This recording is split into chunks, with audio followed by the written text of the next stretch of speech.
Hey guys, Dave Keller here with Market Misbehavior, and welcome to our latest Choose Your Own Adventure style video for the S&P 500. We love to do these videos using a technique I call probabilistic analysis. See, a lot of times as investors, we get trapped into a very particular thesis. We put the blinders on, we have an idea of what we think is going to come next, and then we ignore all the alternatives. What mindful investors do is they recognize that their potential future path, right, the idea that they think is what's going to happen, is just one of multiple different paths. So instead of thinking of one absolute possibility and ignoring everything else, we want to think about the different possibilities, force ourselves out of our comfort zone, and then just think of it in terms of probability. What's the most likely scenario? But what are some of the other scenarios that could play out over the next 6 to 8 weeks? And in our process, we've found that by forcing ourselves to think about different scenarios today, we will be less surprised by whatever happens tomorrow. We're going to look at the chart of the S&P 500 in just a moment. Before we do that, I want to start with a picture of the NASDAQ 100. You see, back in early June, we did one of these Choose Your Own Adventure style videos for the QQQ. The NASDAQ had a fantastic run off of the March lows, had just had a couple days of pulling back in early June. And we thought it was a really important time to think about some different paths. So we laid out a super bullish scenario where the NASDAQ 100 would just completely rotate higher, continue the pace of its previous advance. We had a very, very bearish scenario where that sell-off was just the beginning, taking the NASDAQ all the way below its 200-day moving average by right now, by mid to late July. Now, which of these scenarios actually played out? You can see on the chart, it's sort of a 2.5 right now. We actually said through the third week in July, which is coming up next week. So with this week's kind of drop, we're about perfectly sideways from where we were when we recorded that video. So we're kind of split between the mildly bullish and the mildly bearish scenario. Certainly the weakness that we've seen in technology, particularly semiconductors, which is hitting a fever pitch here this week, being balanced by other areas of the market, some cyclical areas like financials, maybe energy, some defensive areas like healthcare, having some really good moves at times. And those opposing forces are sort of balancing out. So if you answered like a 2 or a 3, I would say pat yourself on the back. That was a pretty decent call. All right, now let's look at a chart of the S&P 500. And as a reminder, what's the point of this exercise? It's not necessarily to be right, although that's always fun to make the call correctly. Don't get me wrong. I've tried that a lot of times. Always feel good when it works out. But remember, the point of this is not just to be proven right. The real benefits is about thinking about different scenarios today, by thinking about those potential future paths, what market conditions would evolve, and what sort of guideposts and data points we could observe to validate which of those scenarios is playing out. Helps us to think about risk management, right? Because if some different scenario plays out, other than what we had expected and other than what we're positioned for, we want to make sure we think about how we might want to rotate. So thinking about risk management today, again, just makes us better prepared.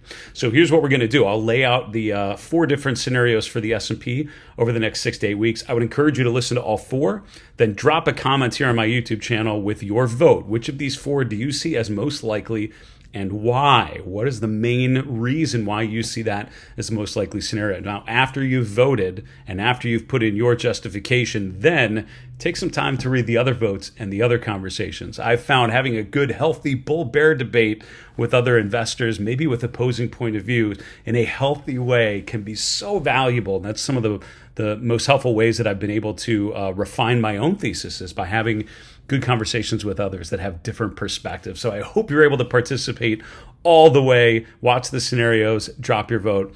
Here we go. Scenario number 1, the super bullish scenario. Basically what's happened in the S&P 500 is we've had this really good run off of the March lows, right? And here's the March low here. We can see this incredible run higher up to just around 7,600, and then this initial sharp pullback. Now, the S&P has definitely settled into a consolidation phase.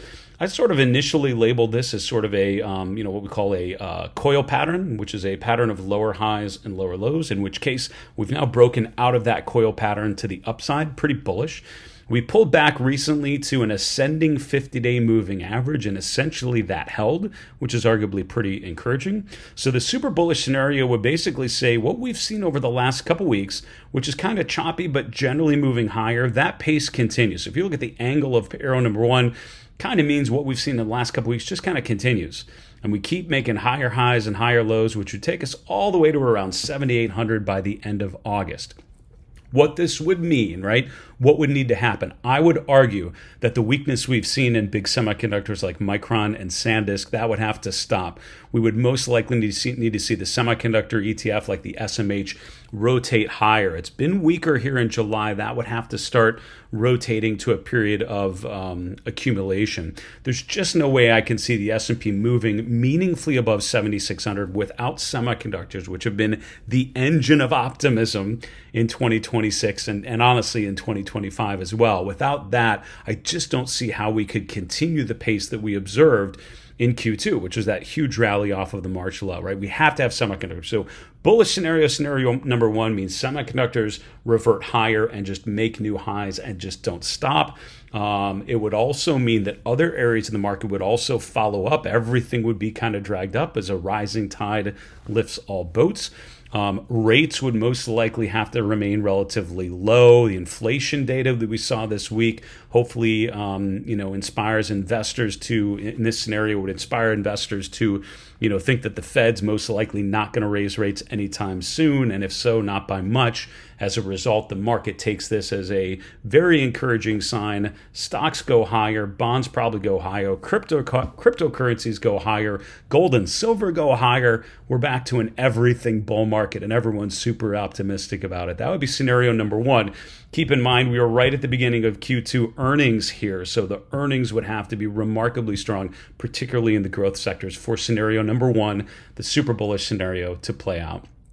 All right, mildly bullish scenario number two. What's happened is we had a nice spike at the end of June, and then we've sort of lightened up the pace a little bit. So in the last week or two, we've seen, because of the lack of participation of semiconductors, the index is still going higher. The S&P is going higher, but not at the pace it was back in April and May, because semiconductors and technology as a whole represents about 40% of the S&P if you look at the technology sector, right? So if technology is not really participating, the market can still go higher, but probably not as quickly.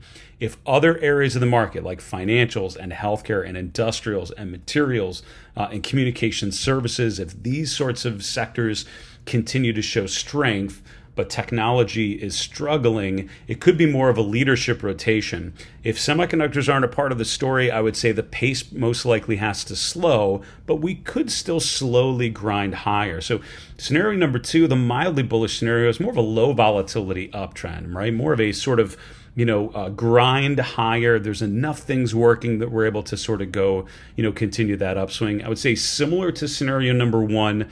Fed most likely not raising rates anytime soon. Any inflation data we would get in August remains relatively low, implying confidence in what the Fed will be able to do, or the fact that the Fed will not have to be too aggressive in terms of rate hikes. I think the real differentiator between scenario number one and scenario number two would be the technology play, right? If technology isn't really working, particularly semiconductors, scenario two is a likely outcome. We just won't be able to move that far. And so in that scenario, I would say we break slightly above those early June highs. Maybe the S&P gets above 7,600, but not by much. All right, scenario number three, the mildly bearish scenario. What if this consolidation that we've been observing over the last 6 weeks just continues?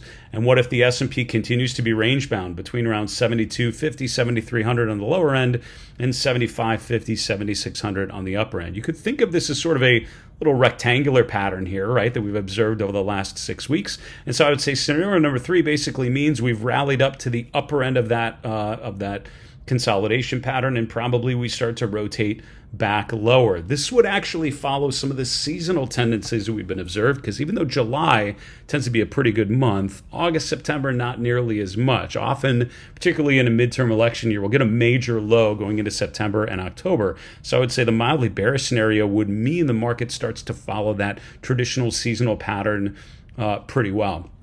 Now, what's important here is perhaps the economic data is mixed. Perhaps the headlines we've seen out of the Middle East imply more of an escalation, right? The market rallied because we got the signs that the conditions in the Middle East were kind of back to normal, quote unquote. There was the memorandum of understanding, sort of a cessation of hostilities.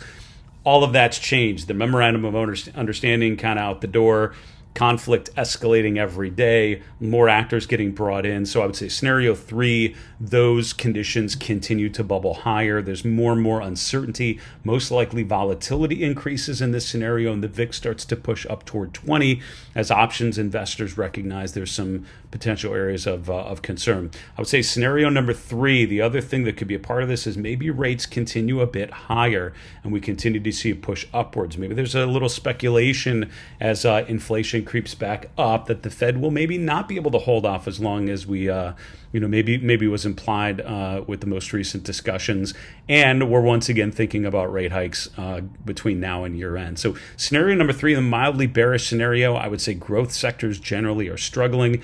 Maybe more defensive areas of the market, certainly more cyclical areas like financials and industrials, but it's more opportunistic, right? Not everything's working. It's just a stock selection sort of exercise, and we try to focus in on the good charts among all the other charts that may not be particularly strong. That's scenario number 3. Scenario number 4 is where we have some real issues, and you always need a doomsday scenario. So I would say, what if the S&P goes all the way down at or near and maybe even breaks below its 200-day moving average? Scenario number 4 for me would be the S&P gets down to 7,000 by the end of next month, by the end of August. Now, what would that look like? Well, we have to remember that we have had a run back to the previous highs. This ends up being a double top, or maybe basically a retest of the June peak. We roll over, and instead of finding support at the lower end of the range, which is what scenario 3 looks like, what if it gets worse? What if the breadth conditions really start to get negative? Those cumulative advanced decline lines that are all making new highs in July, that starts to change and the breadth starts to retreat as the only things working are defensive areas of the market like real estate, like consumer staples, right? Investors go on a search for yield, and they start to look to find in safe havens, bond proxies, and other things like that. I would say also key support levels don't hold, right? So the 50-day does not hold, but then the first Fibonacci support level, which would be around 71.20, that also does not hold. The 200-day moving average doesn't hold, and all of a sudden we've retraced about 50% of that April and May rally. In this sort of scenario, I would say, stocks obviously struggle quite a bit. Cryptocurrencies most likely not doing particularly good. Precious metals start to struggle. The dollar would probably be one of the most important indicators because a spike in the dollar, a spike in the VIX, VIX pushes above 20, spike in credit spreads. Spreads widening would basically mean that bond investors are seeing riskier conditions. So it's not too hard to envision that scenario. The headlines could be things out of the Middle East, obviously would be more escalating, but it would be more about this AI, I would say the concerns we've seen about AI valuations, the Micron and SanDisk kind of moves that are just starting to break down. That's just the beginning. And I would say for scenario number 4 to play out, we'd have to have big corrective moves in all of those semiconductor names. And those downtrends, that distribution in the previous leadership is so strong that instead of just rotating to other areas of the market like financials and healthcare, investors just start cashing out and going into pure defensive plays and just try to ride out a period of excessive volatility. Scenario 4 would be very much a risk-off move. Inflation spikes. We'll have to talk about the Fed needing to take more aggressive action to sort of get inflation under control.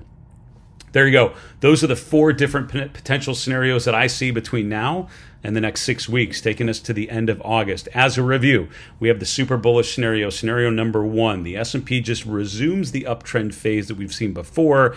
Semiconductors return to a period of accumulation. Everything's working. It's full risk on. The S&P pushes to 7,800, if not more, maybe even 8,000 by the end of August. Scenario number 2, the mildly bullish scenario. Maybe the semiconductors still lag a little bit, but other areas of the market are showing strength. Breadth conditions are still good. Volatility is still low. No concerns about the Fed. Market kind of grinds higher. Scenario number 3, the mildly bearish scenario.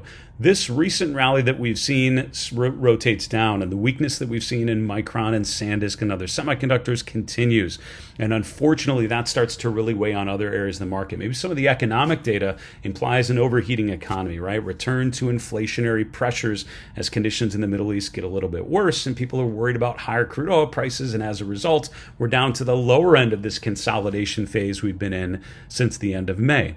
Scenario 4, the bearish, super bearish scenario. The S&P gets down to the 200-day moving average, maybe if it continues down all the way to 7,000 by the end of August. This would obviously be sort of a worst case scenario type of play. We're concerned about the Fed. We're concerned about rates. The dollar spikes, the VIX spikes, spreads widen, conditions in the Middle East get worse, and all of a sudden the weakness in AI stocks today seems like nothing compared to the distribution we've observed through the end of August.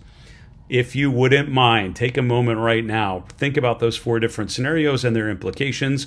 Make a comment below. Drop a comment with your vote and why. Do a brief justification as to why you think that's the most likely scenario. Then make sure that you read some of the other comments after that. I find as investors, we are better off by opening our minds, by thinking about different alternate scenarios. By doing that today, we can be better prepared for tomorrow.